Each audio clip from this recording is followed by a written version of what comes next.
মানুষ যখন মারা যায়, আপনার মা বোন অথবা আপনার দাদা দাদি, নানা নানি, আপনি অবশ্যই দেখেছেন যখন মারা গিয়েছে, মারা যাওয়ার পূর্বে অনেকে চেষ্টা করে যে বাবা, নানা নানি, দাদা দাদি একটু কালিমা পাঠ করুন।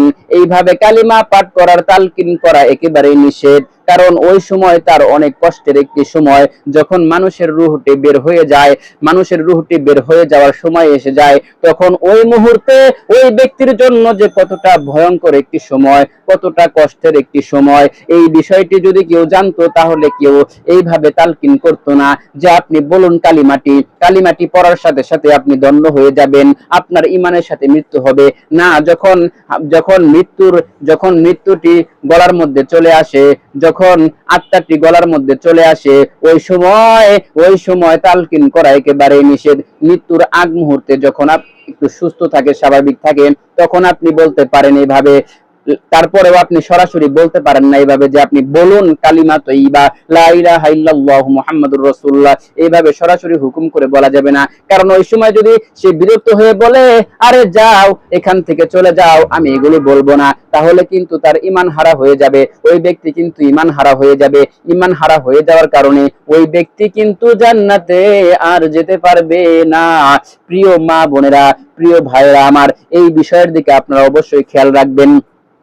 আপনি যদি একটি আমল করেন, আপনাকে আজকে আমি যে আমলটি শিখাবো, এই আমলটি যে কতটা গুরুত্বপূর্ণ আপনি বুঝতে পারবেন পরিপূর্ণ ভিডিওটি দেখলে। আল্লাহ পাক রব্বুল আলামিন আমাদেরকে বানাইছেন দুনিয়াতে এবং আখিরাতে, দুই জাহানের জন্যই। দুনিয়াতে আমল করার জন্য আল্লাহ পাক আমাদেরকে বানাইছেন, এবং আখিরাতে এর বিনিময়ে আল্লাহ পাক আমাদেরকে জান্নাত দান করবেন।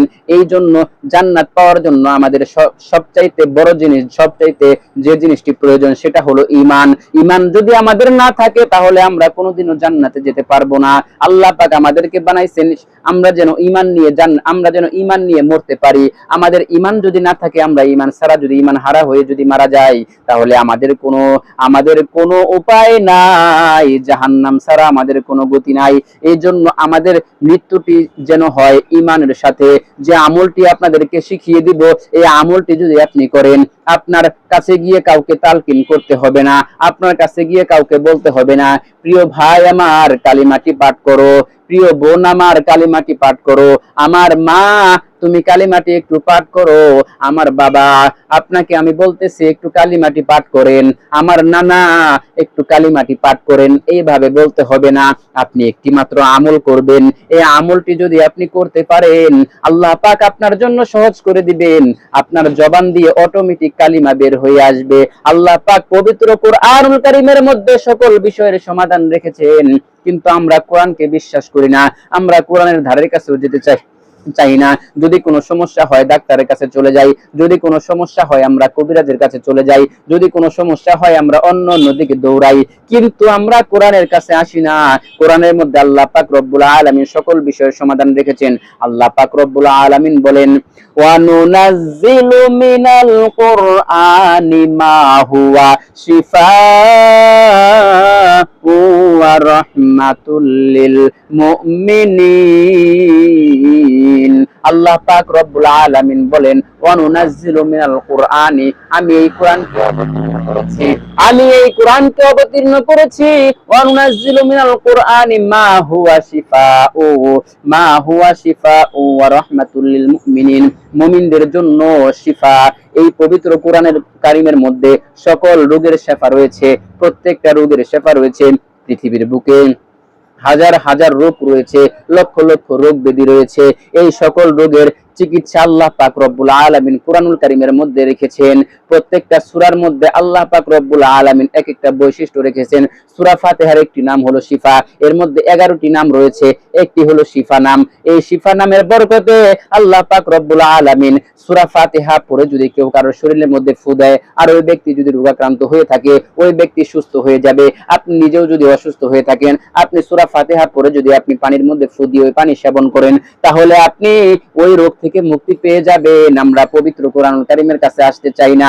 পবিত্র কোরআনুল কারীমের মধ্যে সকল বিষয়ের সমাধান রেখেছেন আল্লাহ পাক রব্বুল আলামিন। তাহলে আমরা কেন কোরআন থেকে দূরে? প্রিয় মা এবং বোনেরা, অনেকেই চান হুজুর আমাকে একটি আমল বলে দিন, যে আমলটি করে আমি দুনিয়াতেও শান্তি পাবো এবং আখিরাতেও শান্তি পাবো। দুনিয়াতে এখন কেউ শান্তিতে নাই, সকলেই অশান্তির মধ্যে রয়েছে। কারণ একটাই, ইসলাম জানা নাই আমাদের। আমাদের ঘরের মধ্যে নামাজ নাই, আমাদের ঘরের মধ্যে কোরআন তেলাওয়াত নাই। যদি আমাদের ঘরের মধ্যে নামাজ থাকতো, কোরআন তেলাওয়াত থাকতো, কোরআন থেকে সমাধান নেওয়ার চেষ্টা করতাম, তাহলে আমাদের ঘরের মধ্যে সুখ শান্তি ফিরে আসতো। আমাদের ঘরের মধ্যে সুখ শান্তি না থাকার কারণ হলো একটাই, আমরা কোরআন তেলাওয়াত করি না। আগে আমরা দেখতাম সকালে ফজরের নামাজ পড়ে আমাদের বৃদ্ধ বাবারা, আমাদের বৃদ্ধ মায়েরা কি করতেন? সুন্দরভাবে নামাজ পড়ে ঘরের উঠানে বসে বসে সুন্দরভাবে কোরআন তেলাওয়াত করতেন। ঘরের আওয়াজ শোনা যেত, কোরআনের আওয়াজ শোনা যেত, বাহির দিয়ে হাঁটাচলা করলে কোরআনের আওয়াজ শোনা যেত। কিন্তু এখন আর সেই কোরআনের তেলাওয়াত নাই, যার কারণে আমাদের রোগ ব্যাধি বেশি হয়ে গিয়েছে, সমাজের মধ্যে অশান্তি সৃষ্টি হয়ে গিয়েছে। এজন্য আমাদের কোরআনের মধ্যে ফিরে আসতে হবে। আমি আপনাদেরকে যে আমলটি শিখিয়ে দিব, এই আমলটি যদি আপনি করতে পারেন, তাহলে আপনার ঈমানের উপর মৃত্যু হবে ইনশাআল্লাহ, অবশ্যই মৃত্যু হবে। আপনি একটি আমল করবেন, এই আমলটি এখন আমি আপনাদেরকে বলে দিব। এই আমলটি করার জন্য আপনাকে প্রথমে কি করতে হবে? যে ব্যক্তি প্রত্যেক নামাজের পর নিম্নের আয়াত পড়ার অভ্যাস করে নিবে, ইনশাআল্লাহ সে ঈমানের উপর মৃত্যুবরণ করবে।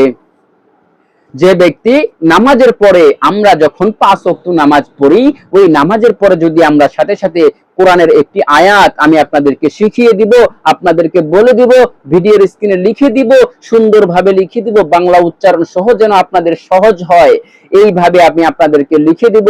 আপনারা কষ্ট করে পড়বেন, পড়ে মুখস্থ করে নেবেন, অথবা আপনারা স্ক্রিনশট দিয়ে রাখতে পারেন। নামাজ শেষ করবেন, ফরজ নামাজগুলো পড়া শেষ, তখন আপনি বসে বসে এই ছোট্ট আয়াতটি আপনি তেলাওয়াত করবেন। ইনশাআল্লাহ আপনার জন্য কাউকে তালকিন করতে হবে না। মৃত্যুর আগ মুহূর্তে যে ভয়ানক পরিস্থিতি ঘটে, যার মৃত্যু হয়, একমাত্র ওই ব্যক্তি বলতে পারে যার মৃত্যু হয়। আজরাইল যখন চলে আসে দ্বারে, তখন ওই ব্যক্তির অবস্থা খুব ভয়ঙ্কর অবস্থা হয়ে দাঁড়ায়। দেখবেন যখন মানুষ মারা যায় তখন চোখটা উল্টিয়ে দেয়, এরপর সে ফুসফুস আওয়াজ করতে থাকে, হাত পা লড়াচড়া করতে থাকে। কারণ হলো সে আজরাইলকে তখন দেখতে পায়। আজরাইলকে দেখেও তখন কোনো আর লাভ হবে না। যদি সে দুনিয়ার বুকে অকর্ম করে থাকে, অপকর্ম করে থাকে, গুনাহের কাজ করে থাকে, হাতের গুনাহ, পায়ের গুনাহ, চোখের গুনাহ, কানের গুনাহ, মুখের গুনাহ যদি সে করে থাকে, তখন তার মুখ দিয়ে কোনোভাবেই কালিমা বের হবে না, হাজার চেষ্টা করলেও। এজন্য আপনি কিছু আমল করবেন 5 ওয়াক্ত নামাজের পরে। আমি একটি আয়াতের আমল আপনাদেরকে বলে দিচ্ছি, এই আমলটি যদি আপনি করতে পারেন, আল্লাহ পাক আপনার জন্য ঈমান, আপনার জন্য কালিমা মুখে সহজ করে দিবেন। আপনি যখন মারা যাবেন তখন আল্লাহ পাক আপনার জন্য সহজ করে দিবেন, আল্লাহ পাক আপনার জবান দিয়ে বের করে দিবেন। সকলেই বলুন লা ইলাহা ইল্লাল্লাহু মুহাম্মাদুর রাসূলুল্লাহ সাল্লাল্লাহু আলাইহি ওয়াসাল্লাম। সকলেই বলুন সাল্লাল্লাহু আলাইহি ওয়াসাল্লাম। আমি আপনাদেরকে সাল্লাল্লাহু আলাইহি ওয়াসাল্লাম বলতে বলেছি। সাল্লাল্লাহু আলাইহি ওয়াসাল্লাম বললে কি হয় একটু শুনেন। যদি কোনো ব্যক্তি একবার নবীজির উপর সাল্লাল্লাহু আলাইহি ওয়াসাল্লাম পাঠ করে, দরুদ পাঠ করে, ওই ব্যক্তির উপর মহান আল্লাহ পাক রব্বুল আলামিন 10টি ওই ব্যক্তির উপর রহমত নাজিল করেন। 10টি ওই ব্যক্তির গুনাহ থেকে, সকল গুনাহ থেকে 10টি গুনাহ আল্লাহ পাক মুছে দেন, মাফ করে দেন, এবং ওই ব্যক্তির উপর আল্লাহ পাক রব্বুল আলামিন 10টি রহমত নাজিল করেন। এছাড়া আরো অনেক ফজিলত রয়েছে, এটা একটি হাদিসের ফজিলত আমি আপনাদেরকে বললাম। এইভাবে অনেক ফজিলত রয়েছে। যে ব্যক্তি নবীজির উপর বেশি বেশি দরুদ পাঠ করে, ওই ব্যক্তিকে আল্লাহ পাক রব্বুল আলামিন ওই ব্যক্তিকে আল্লাহ পাক রব্বুল আলামিন ও নবীর শাফাত সহজ করে দিবেন। নবী ওই ব্যক্তিকে শাফাত করবেন, সুপারিশ করে জান্নাতে নিয়ে যাবেন। আল্লাহু আকবার! কত ফজিলতপূর্ণ একটি আমল। প্রিয় দিনী ভাই এবং বোনেরা, প্রিয় মা বোনেরা, কথা আর দীর্ঘায়িত করব না, এখনই আপনাদেরকে সেই কাঙ্ক্ষিত আয়াতটি শিখিয়ে দিব। এই আয়াতটি আপনারা 5 ওয়াক্ত ফরজ নামাজের পরে আমল করবেন। ছোট্ট একটি আয়াত, পবিত্র কোরআনুল কারীমের আয়াত, সূরা আলে ইমরানের আয়াত নাম্বার 8 নাম্বার আয়াত, সূরা আলে ইমরানের 8 নাম্বার আয়াত আপনারা কুরআনুল কারীম থেকে দেখে দেখে পড়তে পারেন, অথবা আমি ভিডিওর স্ক্রিনে লিখে দিব, স্ক্রিনশট দিয়ে আপনারা নামাজের পরে আপনারা বের করে পড়বেন। আমি বলে দিচ্ছি, বিসমিল্লাহির রহমানির রহিম। রব্বানা লা তুযিগ কুলুবানা বা'দা ইয হাদাইতানা ওয়া হাব লানা মিন লাদুনকা রাহমাতান ইন্নাকা আনতাল ওয়াহ্হাব। এই কোরআনের আয়াত, এটা একটি দোয়া। এই দোয়াটি আপনারা পবিত্র কোরআনুল কারীমের একটি আয়াত, এটা একটা দোয়াও রয়েছে। তো এই কোরআনের আয়াতটি আপনারা পাঠ করবেন। এই কোরআনের আয়াতটি যদি আপনারা পাঠ করতে পারেন 5 ওয়াক্ত ফরজ নামাজের পরে, ওই কঠিন মৃত্যুর সময়, ওই কঠিন মৃত্যুর মুহূর্তে আপনার জন্য আল্লাহ পাক রব্বুল আলামিন কালিমা সহজ করে দিবেন। লা ইলাহা ইল্লাল্লাহ মুহাম্মাদুর রাসূলুল্লাহ আপনার জবান দিয়ে বের হতে থাকবে, আল্লাহ পাক সহজ করে দিবেন ইনশাআল্লাহ। এই জন্য এই আয়াতটি আপনারা বেশি বেশি পাঠ করবেন। নামাজ ছাড়াও আপনারা পাঠ করতে পারেন, বিশেষ করে নামাজের পরে যদি আপনি পাঠ করেন। আমরা তো নামাজের পরে অনেকেই বসে থাকি, অনেকেই অনেক কাজে ব্যস্ত হয়ে যায়। নামাজের পরে আপনি কষ্ট করে এই আয়াতটি পাঠ করবেন। একবার পাঠ করলেই হবে, বেশি পাঠ করতে হবে না। নামাজের পরে, নামাজ শেষ করার পরে আপনি পাঠ করবেন। আমি আবারও বলে দিচ্ছি, রব্বানা লা তুযিগ কুলুবানা বা'দা ইয হাদাইতানা ওয়া হাব লানা মিন লাদুনকা রাহমাতান ইন্নাকা আনতাল ওয়াহ্হাব। এই দোয়াটি আপনারা পাঠ করবেন, এই আয়াতটি পাঠ করবেন। এই আয়াতটি রয়েছে সূরা আলে ইমরানের মধ্যে 8 নাম্বার আয়াতের মধ্যে রয়েছে। এটা পবিত্র কোরআনুল কারীমের একটি আয়াত, খুব শক্তিশালী পাওয়ারফুল একটি আয়াত। এই আয়াতটি যদি আপনি পাঠ করতে পারেন প্রত্যেক 5 ওয়াক্ত ফরজ নামাজের পরে, তাহলে আল্লাহ পাক আপনার ঈমানের সাথে মৃত্যু দান করবেন। আল্লাহু আকবার। আপনার ভাগ্য পরিবর্তন হয়ে যাবে, আপনার কপাল খুলে যাবে, কারণ আপনি আপনার জবান দিয়ে যখন কালিমা তয়্যিবাটা বের হবে, তখন আপনি জান্নাতি হয়ে যাবেন। আপনার জন্য ফেরেশতারা অপেক্ষা করবে জান্নাতে নেওয়ার জন্য। আল্লাহু আকবার। যখন আজরাইল কোন মানুষের কাছে চলে আসে, তখন তার কাছে দুইটা জিনিস নিয়ে আসে, একটি হলো জান্নাত আর একটি হলো জাহান্নাম। যখন আপনি এই কালিমাটি পাঠ করবেন, তখন ফেরেশতা এসে বলবে, এই যে দেখো তোমার জন্য জান্নাত, এই দেখো তোমার জন্য জাহান্নাম, দুটোটাই ছিল তোমার তকদিরে। এখন তুমি কালিমা পাঠ করেছো, তুমি একজন উত্তম বান্দা হয়ে গিয়েছো। এই যে জাহান্নাম দেখতেছো, এই জাহান্নাম তোমার থেকে সরিয়ে দেওয়া হলো।